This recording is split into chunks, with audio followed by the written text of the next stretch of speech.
Hello and welcome everyone. तो we are back. हम आपके लिए लेके आए हैं बेसिक मैथमेटिक्स का लेक्चर 7। तो इसके अंदर हम पढ़ने वाले हैं डिफरेंशिएशन का यूज फिजिक्स में क्या है, इसका मतलब क्या है, सब कुछ पढ़ लिया। ये डिफरेंशिएशन फिजिक्स में यूज होगा कैसे, इस चीज को समझना जरूरी है। फॉर एग्जाम्पल सब कुछ तो पढ़ रहे हैं हम, ठीक है, डिफरेंशिएशन टेरा मैथ का टॉपिक, फिर भी हम इसको बार बार पढ़ रहे हैं। जैसे बायोलॉजी में सपोज बायोलॉजी की क्लास चल रही है, उसमें तुम्हें chemistry chemical bonding bonding bonding पढ़ाई जा रही है, तो उसका कुछ यूज तो होना चाहिए ना बायोलॉजी में। इसी तरीके से अगर मैथमेटिक्स बार बार यूज आ रही है, बार बार पढ़ा रहे हैं तुम्हें, इसका मतलब क्या है, वो फिजिक्स में काम आएगी। तो अब तक जो पढ़ा है ना डिफरेंशिएशन, उसका डिफरेंशिएशन कर दो, वो कर दो, वो कर दो, ये फिजिक्स में दिखेगी कैसे, आगे समझ में। तो फिजिक्स में इस बेसिक मैथमेटिक्स का पोर्शन जो है ना वो मतलब इसका जो कैरेक्टर है ना वो कैसा दिखेगा फिजिक्स में। बेसिक मैथमेटिक्स का ये मैथ का टॉपिक है और फिजिक्स में ये कैसा दिखेगा, इस चीज से शुरू करते हैं। तो शुरुआत होती है एक एग्जाम्पल से। एग्जाम्पल किसका लेंगे हम एग्जाम्पल लेंगे सपोज अगर हम इंडिया में हैं, तो इंडिया की एक खासियत है, पॉपुलेशन बढ़ती जा रही है, बढ़ती जा रही है, बढ़ती जा रही है। तो हम क्या कर रहे हैं, एक बेसिक अंडरस्टैंडिंग लेते हैं, पहले अपना टॉपिक शुरू करते हैं, फिर इसी एग्जाम्पल से आज की क्लास शुरू करेंगे, ठीक है। तो एग्जाम्पल क्या था, उससे पहले देख लो एक बार टॉपिक क्या था। टॉपिक था डिफरेंशिएशन इन फिजिक्स, ठीक है। टॉपिक है, एग्जाम्पल लिया हमने। फॉर एग्जाम्पल ये तुम्हारी वाई एक्सिस और ये तुम्हारी एक्स एक्सिस, इस एक्स एक्सिस पे हमने रख दिया टाइम, वाई एक्सिस पे रख दिया हमने पॉपुलेशन, यानी इंडिया की जो पॉपुलेशन है, नंबर ऑफ पीपल है, वो बढ़ते जा रहे हैं। जैसे में हमने आज से एनालाइज शुरू किया, ये बढ़ते जा रहे, बढ़ते जा रहे, बढ़ते जा रहे, बढ़ते जा रहे, बढ़ते जा रहे, ठीक है। मतलब t is equal to 2 second तक ये 4, मतलब जब हमने देखना शुरू किया तब 0 साल है, उसके बाद 2 साल हो गए, 4 साल हो गए, ये 6 साल पे, 2 साल पे सपोज 115 करोड़ थी, अब हो गई सपोज 120 करोड़, अब हो गई मान लो 135 करोड़, ठीक है। ये बढ़ता जा रहा है, इसको एनालाइज करते हैं। हम क्या देख रहे हैं कि अच्छा 6 साल के अंदर, 6 साल के अंदर ऑन एन एवरेज कितनी बड़ी चीज है। ऑन एन एवरेज का मतलब क्या हो गया, 6 साल के अंदर देखो, 6 साल ऑन एन एवरेज 35/6, आगे समझ में। ये तुम्हारी आ गई on an average, average rate. इसका मतलब क्या है, 135 करोड़ की जनसंख्या है, पॉपुलेशन है, 6 साल में तुम्हें पता चल गया कि अच्छा 6 साल के अंदर अंदर इतनी बढ़ गई है ना। तो तुमने क्या किया, वो नहीं कर देते तुम टोटल अपॉन जितने नंबर है वो डिवाइड कर देते ना एवरेज निकालने के लिए, तो वैसा ही किया हमने, टोटल कितनी बढ़ गई और कितना टाइम लगा, टोटल टाइम आ गया समझ में इतना। तो ये है एवरेज, एवरेज रेट कितने रेट से बढ़ रही है। ये कट रहा है तो काट दो, ये 3 से कट रहा है, 2 बार 45, तो ये कितना आ जाएगा 22.5, यानी 22.5 करोड़ हर साल में बढ़ रही है ना। लेकिन ऐसा तो नहीं है हर बार सेम है, जैसे यहां तक आ गई, यहां पे आने के बाद थोड़ा तेज बढ़ा, उसके बाद थोड़ा कम, उसके बाद तेज, आगे समझ में। तो जो हमने देखा वो क्या है, इन 2 पॉइंट को डायरेक्ट एनालाइज किया है, यानी इनको अगर डायरेक्ट जोड़ दूं, फिर हमने क्या किया है, ये जो कोऑर्डिनेट है 0,0, हमने क्या किया, इस लाइन की स्लोप निकाल दी इनडायरेक्टली। हमने एवरेज निकालने के लिए ये जो लाइन है ना इसका स्लोप निकाल दिया डायरेक्टली, कैसे, y2 minus y1 upon x2 minus x1, ये स्लोप निकाल दी डायरेक्ट, ठीक है। अगर मैं यहां से यहां पूछता तो तुम्हें, जैसे यहां तक पूछ रहा हूं तो यहां तक निकाल देते तुम मैं बोलता, तुम्हें क्या बोलता कि अच्छा लास्ट के 2 साल में कितनी बढ़ी, तो लास्ट के 2 साल में तुम क्या बोलते, अच्छा 4 से 6 तक देखना है, तो ये पॉइंट लिखते, ये पॉइंट लिखते, फिर स्लोप निकाल देते। तो ऑन एन एवरेज कर क्या रहे हो तुम, टोटल टोटल जो कुछ पूछा है, यानी वाई में कितना चेंज हुआ, यही तो करते हैं ना। तो तुम क्या कर रहे हो, y में चेंज देख रहे हो और x में चेंज देख रहे हो, ये तुम्हारा आ गया एवरेज। लेकिन मैं पूछूं किसी इंस्टेंट पे, अब मैं इसको उठा रहा हूं, जो तुम्हारा ओरिजिनल ग्राफ था ना उसके हिसाब से बना रहा हूं। हाँ, किसी इंस्टेंट पे, इंस्टेंट का मतलब क्या, इस पॉइंट पे ही देखना है तुम्हें, इस पॉइंट पे ही देखना है। इसका मतलब क्या है कि अगर इतनी थी लाइन को, इतने थे ग्राफ को एनालाइज करना था तो तुमने डायरेक्ट स्ट्रेट लाइन बना दी। इतने तो को करना है तो एक स्ट्रेट लाइन बनेगी जो कि टेंजेंट होगी, उसका स्लोप बताना है। यानी कि इस इंस्टेंट पे पॉपुलेशन रेट चेंज क्या है, यानी जो रेट है ना, रेट इस इंस्टेंट पे क्या है, छोटे से टाइम इंटरवल में। यानी सपोज यहां से यहां टी हो चुका है तुम्हारा, फिर डी टी, छोटे से टाइम इंटरवल में जो इंस्टेंट है ना उस पे कितना है, वो है तुम्हारा डी वाई बाई या फिर d y by d x. ये स्लोप, ये स्लोप कितना है किसी इंस्टेंट पे। आगे समझ में। तो कोई चीज किसी चीज के साथ कैसे वेरी कर रही है उसको बोलेंगे। अब यहां देखो, जैसे जैसे आगे बढ़ रहे हो पॉपुलेशन बढ़ती जा रही है, जैसे जैसे आगे बढ़ रहे हो वैसे वैसे पॉपुलेशन बढ़ती जा रही है।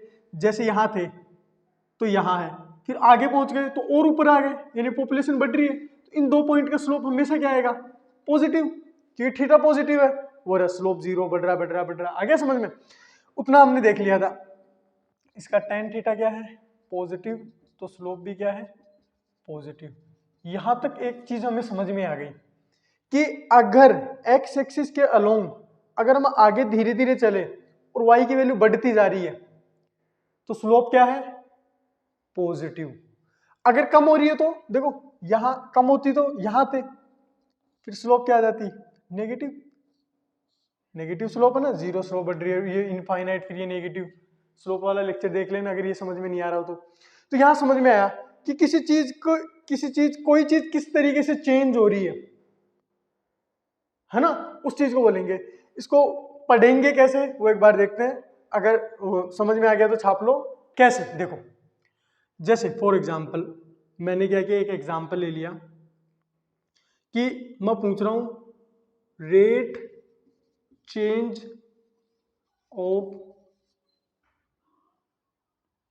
y with respect to x। इसका मतलब क्या है, y में जब मैं चेंज कर रहा हूं, यानी y में जब मैं चेंज कर रहा हूं, है ना, तो x में कितना चेंज हो रहा है। ये जो लाइन है ना, रेट चेंज ऑफ, इसका मतलब सेम है डिफरेंशिएशन। यानी इस लाइन को ना मैं इस तरीके से भी लिख सकता हूं, differentiation of y with respect to x। और इन दोनों का मतलब जो है ना वो सिंपल है, वो क्या है, d अपॉन क्या है, डिफरेंशिएशन ऑफ डब्बा, यानी ये जो बॉक्स है, बॉक्स के अंदर कुछ है, यहाँ क्या है, y with respect to x, यहाँ t होगा तो विथ रेस्पेक्ट टू t। कोई चीज किस हिसाब से चेंज हो रही है ना, उसको बताएंगे। जैसे पॉपुलेशन बढ़ रही थी बढ़ रही थी बढ़ रही थी, तो उसको कैसे बताया हमने, रेट चेंज, है ना, मतलब उसका डिफरेंशिएशन करके देख लो, है ना। जब तक तुम्हें एवरेज पूछे नहीं ना तो तुम्हें इंस्टेंट का ही बताना है। और हमें पता है इंस्टेंट पे बताने के लिए अगर टेंजेंट बनानी है तो टेंजेंट कैसे होती है, dy बाई dx, ये टेंजेंट का स्लोप। ये हमने देख लिया ना अच्छे से।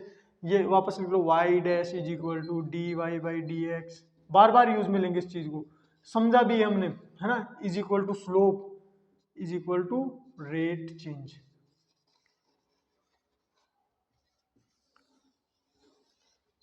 आ गया समझ में। अब इसको क्वेश्चन से समझते हैं, छाप लो।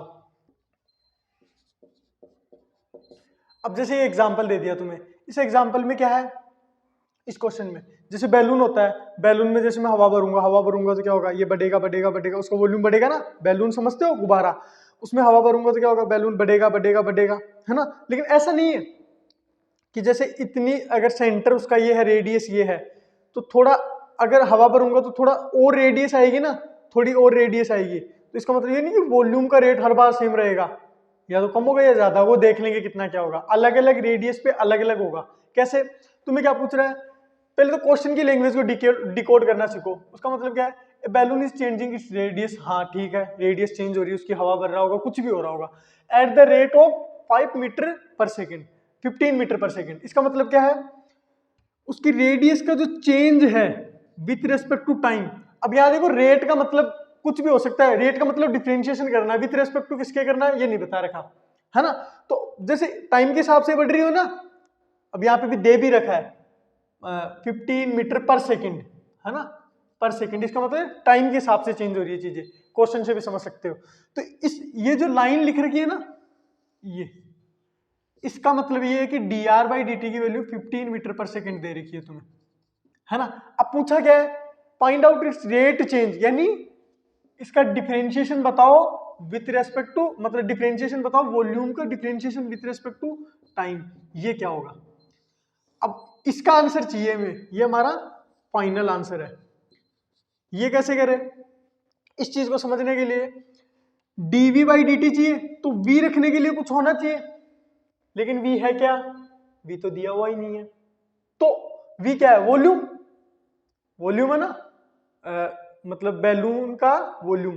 कैसे निकालेंगे, तो ऐसे क्वेश्चन में सबसे पहले वो फॉर्मूला डिफाइन करो जो दे रखा है और जो पूछ रहा है उन दोनों के बीच में लिंक का। जैसे यहाँ पे क्या दे रखा है, आर दे रखा है, यहाँ पे क्या पूछ रहा है, वी। वी और आर में कोई रिलेशन होता है क्या, वॉल्यूम और रेडियस में, हाँ हमें पता है वॉल्यूम ऑफ स्पेयर क्या होता है 4/3 पाई आर क्यूब, ठीक है। रेडियस चेंज हो रही है, हाँ चेंज हो रही है, पाई की कांस्टेंट 4/3 कांस्टेंट, दोनों साइड डिफरेंशिएट कर देंगे तो ये वैल्यू आ जाएगी, दोनों साइड डिफरेंशिएट कर दो, dv by d t is equal to 4/3 pi constant बाहर। अब इसका आंसर 3r² मत कर देना, जूते खाओगे, कैमरे से घुस के थप्पड़ मारूंगा। गड़बड़ क्या कर रहे हो, देखो dr³ dt स्टार मैच नहीं है, गड़बड़ यही कर रहे हो। देखो यहां स्टार है ना, तो यहां स्टार है ही नहीं, यहाँ स्टार ढूंढो, देखो स्टार है क्या, नहीं है ना, तो स्टार ढूंढो, dr³ बाई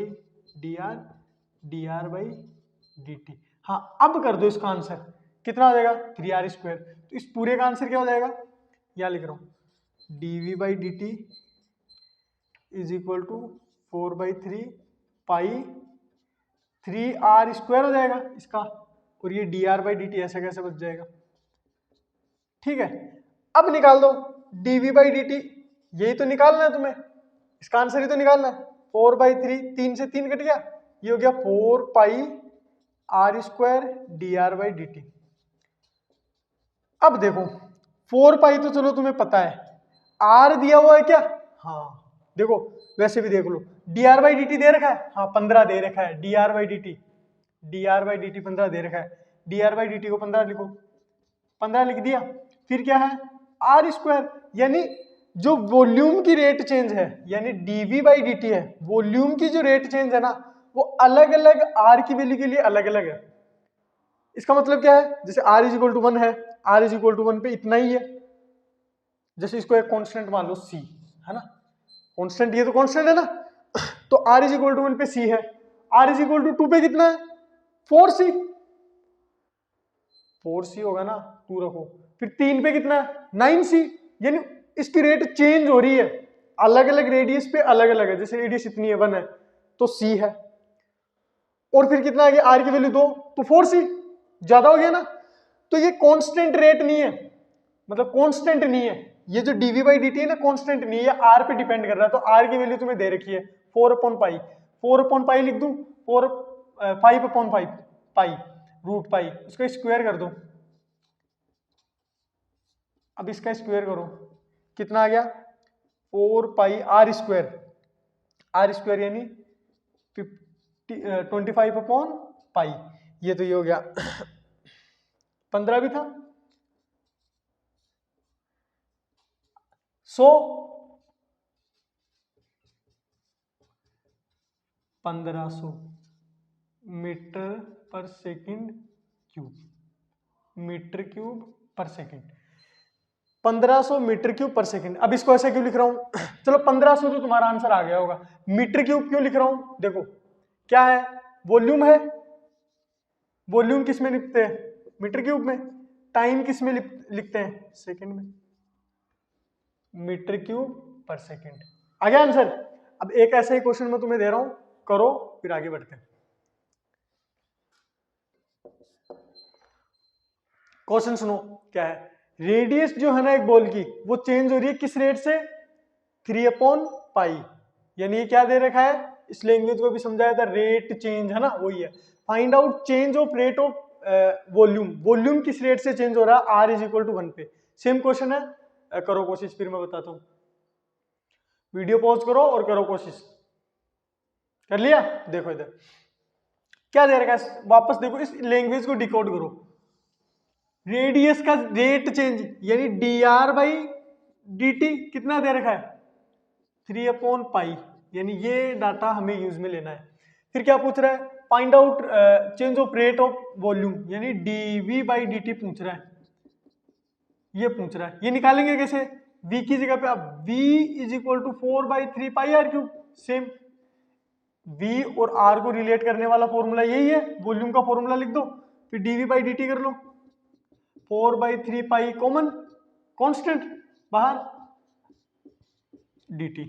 अब यहां स्टार से स्टार वापस मैच नहीं हुआ, चेन रूल है ना, ये कितना हो जाएगा 4/3 3πr², 3 से 3 कट गया, dr/dt। ये है dv/dt, dv/dt, 3 से 3 कट गया, ये कितना हो गया 4πr² dr/dt। अब जो जो वैल्यू दे रखी है ना वो लिख दो, dr/dt की वैल्यू दे रखी है 3/पाई, इसकी जगह लिख दो 3/पाई। 3/पाई है क्या, 3/पाई। r की वैल्यू दे रखी है क्या 1, r = 1 पे, पाई से पाई कट गया, आंसर आ गया। हाँ अब एक गलती मत कर देना, r की वैल्यू यहां 1 मत रख देना पहले। क्यों, dr/dt तो कांस्टेंट है तुम्हारा 3/पाई, लेकिन r कांस्टेंट नहीं है। कहीं भी डिफरेंशिएशन के क्वेश्चन आए, कहीं भी ऐसा कोई फॉर्मेट आए, तो पहली चीज यही दिमाग में रखना, दिमाग में क्या रखना है, पहले डिफरेंशिएशन करना है, सारा काम करना है, वेरिएबल के फॉर्मेट में निकालना और लास्ट में वैल्यू रखनी है। जैसे r की वैल्यू 1 लास्ट में रखनी है एकदम। आगे समझ में, ये पहले भी समझा था हमने। तो फिर आगे बढ़ते हैं, आगे इतना समझ में। अब इधर देखो एक चीज समझा रहा हूं, जैसे फॉर एग्जांपल ये तुम्हारा ऐसे जा रहा है ग्राफ, ठीक है, मैं बोल रहा हूं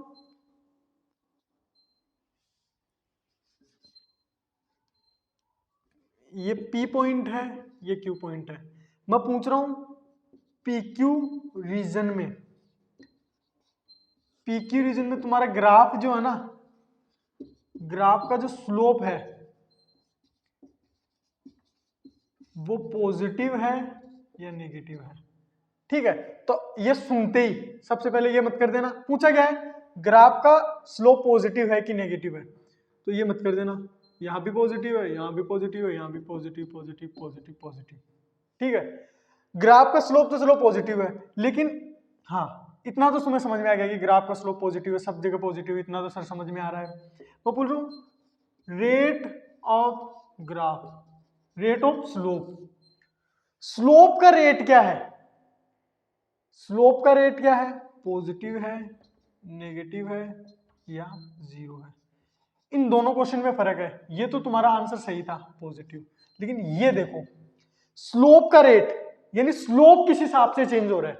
एक चीज बताई थी मैंने, अगर आगे बढ़ने पे तुम्हारे अगर तुम्हारी वैल्यू बढ़ती है तो स्लोप पॉजिटिव, स्लोप पॉजिटिव मतलब रेट क्या होता है, रेट से ये पता करते हैं ना कि डिफरेंशिएशन करो यानी स्लोप निकालो, रेट का मतलब क्या होता है डिफरेंशिएशन, या फिर y डैश, या फिर स्लोप, यानी स्लोप का भी स्लोप, कि स्लोप किस हिसाब से चेंज हो रहा है। तो अगर कोई चीज आगे बढ़ने पे बढ़ रही है तो स्लोप क्या होता है पॉजिटिव, अगर कम हो रहा है तो नेगेटिव, और कोई भी फर्क नहीं पड़ रहा तो जीरो। तो यहां देखो स्लोप क्या हो रहा है, स्लोप का स्लोप तो हम बता ही नहीं रहे, हम तो बता रहे स्लोप पॉजिटिव है। स्लोप का स्लोप किस हिसाब से चेंज हो रहा है, यानी स्लोप को पहले वैल्यू दो, फॉर एग्जांपल ये प्लस, फॉर एग्जांपल ये 2 का स्लोप है, ये ज्यादा है ना 2, फिर ये थोड़ा ज्यादा है 3 है सपोज, 2.2, 2.5 कुछ भी दे दो, लेकिन मैं 3 दे रहा हूँ, 4। आ गया समझ में? पहले स्लोप आया 2, फिर स्लोप आया 3, पी से क्यू की तरफ मैं आगे की तरफ बढ़ रहा हूँ, एक्स एक्सिस में आगे की तरफ बढ़ रहा हूँ, तो स्लोप क्या हो रहा है? 2, फिर 3, फिर 4। स्लोप का स्लोप यानी स्लोप किस हिसाब से चेंज हो रहा है? बढ़ रहा है कि कम हो रहा है? बढ़ रहा है तो क्या आ जाएगा? पॉजिटिव, यानी स्लोप का स्लोप भी क्या है? पॉजिटिव। अब इस वाले क्वेश्चन को देखो, ठीक है, पी से क्यू तक स्लोप क्या है? तो स्लोप कभी पॉजिटिव है, कभी नेगेटिव है, कभी जीरो है। देखो, कभी पॉजिटिव है, कभी जीरो है, कभी नेगेटिव है। ये पॉजिटिव है, नेगेटिव है, जीरो है इसमें। लेकिन मैं पूछ लूं स्लोप का रेट क्या है? जैसे यहां तक, यहां से यहां तक देखो, यहां से यहां तक देखो, ये क्यू पॉइंट है, स्लोप का स्लोप देखो, पहले ये है फिर ये है, तो हर जगह स्लोप पॉजिटिव है। लेकिन स्लोप का रेट क्या है? ये स्लोप है, सपोज इसको मैं दे देता हूं +5, तो इसको ज्यादा दूं कि कम? ये कम है ना, देखो ये 5 है, ये थोड़ा कम है, कम ही है ना, देखो ये एंगल देखो कम है, तो ये सपोज +3 की है, ये 0, 5। स्लोप का स्लोप कैसे चेंज हो रहा है? मैं बोल रहा हूं रेट ऑफ स्लोप, स्लोप का भी स्लोप, स्लोप देखो पहले 5 है, फिर 3 है, फिर 0 है, कम हो रहा है कि ज्यादा हो रहा है? कम हो रहा है, तो स्लोप का स्लोप क्या है? नेगेटिव। आ गया समझ में? तो ऐसे क्वेश्चन आते हैं कि रेट चेंज ऑफ स्लोप, या फिर क्या बोल देगा, y डबल डैश की वैल्यू पॉजिटिव है, नेगेटिव है। y डबल डैश मतलब पहले स्लोप देखो, फिर स्लोप का भी स्लोप देखो, यानी स्लोप का स्लोप किस हिसाब से चेंज हो रहा है? देखो स्लोप का स्लोप कम हो रहा है, स्लोप कम हो रहा है, पहले ज्यादा था, फिर कम, कम, फिर 0 हो गया। आगे समझ में? तो ये कॉन्सेप्ट समझ में आया होगा तुम्हें। आगे देखते हैं फिर। अब इधर देखो, ये सपोज तुम्हारी एक दीवार है,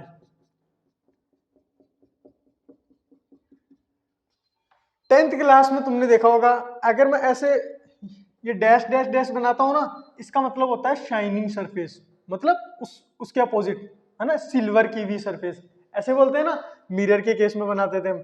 लेकिन यहाँ पे मैकेनिक्स में, यानी जो पढ़ रहे हैं ना, यानी बेसिक मैथमेटिक्स, उसके अंदर कभी भी ध्यान रखना, फिजिक्स में इसका मतलब एक और हो जाता है, वो होता है फिक्स्ड सरफेस, यानी ये जो सरफेस है ना, ये हिल नहीं रही, यहीं रहेगी, है ना। तो एक दीवार है, फिक्स्ड है एकदम, और एक रोड है, ये रोड सही नहीं बन रही, एक रोड है, फॉर एग्जांपल एक रोड है,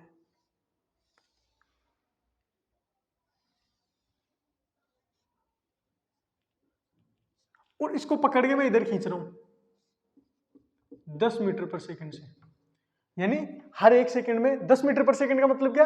हर 1 सेकंड में 1 से खींच रहा हूं, हर 1 सेकंड में 1 से आगे जा रहा है, मतलब 10 से आगे जा रहा है हर 1 सेकंड में, 10 से, फिर उससे अगले 1 सेकंड में 10 से 10 20 हो जाएगा, डिस्टेंस 20 हो जाएगा ना, हर 1 सेकंड में 10 से आगे चल रहा है, तो ये नीचे आएगा, ये नीचे आएगा सपोज v वेलोसिटी से, यानी v स्पीड से नीचे आएगा, ये जो स्पीड है ना v, ये निकालना हमें, ठीक है। और ये बोल रहे ये एंगल जो है ना, ये है तुम्हारा 30 डिग्री, कैसे निकालोगे? इस क्वेश्चन को समझे? तो इधर देखो, जैसे जैसे जैसे जैसे ये इधर जा रहा है, ये तुम्हारी सपोज x है, ये डिस्टेंस तुम्हारी y है, x आगे बढ़ रहा है, x आगे बढ़ रहा है, और ये जो रोड है, ये जो रोड है, इसकी लेंथ कम हो रही है क्या? सपोज इसकी लेंथ l है, ये कम हो रही है क्या? नहीं, ये इतनी है, हर बार इतनी है। आगे क्या होगा, थोड़ा सा जाते ही ऐसे हो जाएगी, फिर ये ऐसे हो जाएगी, आगे समझ में? मतलब ये रोड जो है ना, रोड, इसकी लेंथ कांस्टेंट रहने वाली है, और इसी चीज का फायदा उठाएंगे हम। कैसे उठाएंगे? जैसे आगे लेके जा रहा हूं तो ये x डिस्टेंस बढ़ती जा रही है, एंगल कम होता जा रहा है, और ये क्या, ये तो बढ़ती जा रही है, एंगल कम हो रहा है, ये डिस्टेंस बढ़ती जा रही है, और ये कम होती जा रही है, यानी x जो डिस्टेंस है, इसकी कोई ना कोई रेट है, मतलब ये जो 10 दे रखा है, ये यही तो है ना, dx/dt, यानी टाइम के हिसाब से, है ना, 1 सेकंड में ये चीज कितना आगे गई, यही तो है ना,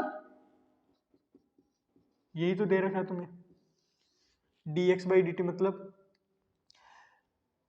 x जो है ना, हॉरिजॉन्टल डिस्टेंस, ये 10 से आगे बढ़ रही है, इसका चेंज कितना है? 10, मतलब हर 1 सेकंड में 10 से आगे जा रही है, इसका मतलब यही है ना। तो ये मतलब अब हमें निकालना क्या है? dy/dt, ये निकालना है हमें, कैसे करेंगे ऐसे क्वेश्चन को? तो x और y को रिलेट करने वाला वही जो हमने पहले पढ़ रखा है ना। x जो पूछा है ना उसमें और जो दे रखा है उनमें एक रिलेशन पता चल जाए तो अपना काम हो जाएगा आसान। देखो ये x है ये y है, ये चाहे से यहां हो चाहे से यहां हो चाहे से इससे पीछे भी होता है ना तो एक राइट एंगल ट्राइंगल तो पक्का बनाता। आइडिया लग रहा है? जैसे ये थोड़ा यहां आ गया तो इस वाले केस में भी राइट एंगल, इसमें भी राइट एंगल। वो बात अलग है कि एंगल चेंज हो रहा है, लेकिन ये 90 डिग्री अगर ये 90 डिग्री है तो हर बार क्या बनाएगा? एक राइट एंगल ट्राइंगल बनाएगा। और राइट एंगल ट्राइंगल की एक प्रॉपर्टी हमें पता है, x square plus y square is equal to l square. ये लेंथ को एल मान लो।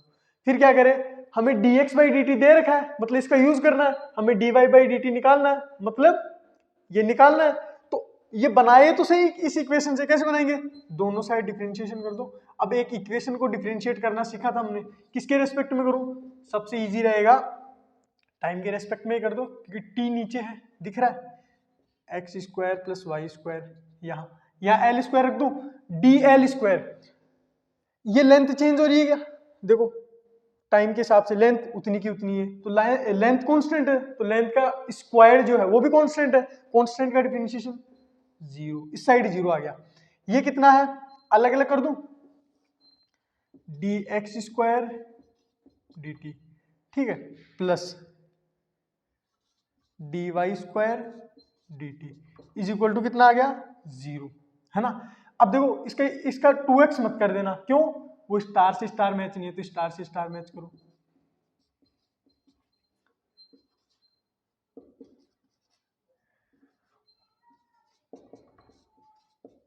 ठीक है, ये कितना हो गया? 2x dx by d t plus 2y dy by d t is equal to zero. dx by d t दे रखा है क्या? 10 लिख दो इसकी जगह। तो ये कितना आ गया? एक मिनट एक काम करो, इसको उस साइड ले जाओ। 2x dx by d t is equal to minus 2y dy by d t. 2 से 2 कट गया। फिर ठीक है, dx बाई डी टी कितना दे रखा है? 10। ठीक है, अब हमें पता है ये तो बढ़ रहा है ना, ये तो बढ़ रहा है, ये रेट कम हो रही है ना, y तुम्हारा कम हो रहा है। वही चीज बताई थी तुम्हें, अगर कोई चीज कम होती है तो उसका डिफरेंशिएशन क्या आएगा? नेगेटिव। देखो ये कम हो रही है कम हो रही है कम हो रही है, तो नेगेटिव आएगा, dy by d T negative आएगा। एक नेगेटिव बाहर लगाऊंगा तो नेगेटिव नेगेटिव पॉजिटिव, या फिर इसको नेगेटिव रहने दो, हमें केवल मैग्नीट्यूड से मतलब है। यहाँ 10 आ गया, यहाँ x आ गया, इसको नीचे भेज दूं, dy बाई डी टी, यही तो निकालना है। dy बाई डी टी निकालना है क्या? dy बाई डी टी निकालना। अच्छा, dx इस ट्राइंगल के अंदर x अपॉन वाई क्या है? x upon y. ये तुम्हारा क्या है? ये तुम्हारा एंगल 30 है। x क्या है? ये बेस है। ये क्या है? परपेंडिकुलर है। तो इसके अंदर क्या हो गया? हमें क्या है? x upon y, x upon यानी बेस अपॉन परपेंडिकुलर। ये क्या हो गया? कोट थीटा, यानी ये क्या हो गया? कोट 30 हो गया। देखो cot 30 base upon perpendicular, cot 30। Cot 30 की वैल्यू कितनी होती है? tan 60 के बराबर। tan 60 की वैल्यू कितनी होती है? √3। इसका आंसर हो जाएगा tan √3 dy by d T. dy by d T यही तो निकालना था, कितना हो गया? tan √3, और नेगेटिव साइन इसके साथ था। नेगेटिव ये बता रहा है कि ये कम हो रहा है, बस ये तो मैं पहले ही पता था। तो आंसर कितना आ गया? tan √3 आ गया। ये भी पूछा था, आ गया समझ में? तो आज के जो लेक्चर में हमने सीखा वो कॉन्सेप्ट बहुत काम के हैं, तो उनको एक बार वापस रिवाइज कर लेना। कुछ भी समझ में नहीं आया हो तो वीडियो वापस देख लेना, और तुम्हारे जो कोई भी क्वेश्चन है उसको कमेंट बॉक्स में लिख देना, मैं रिप्लाई करने की कोशिश करता हूँ। मिलते हैं नेक्स्ट लेक्चर में। Thank you.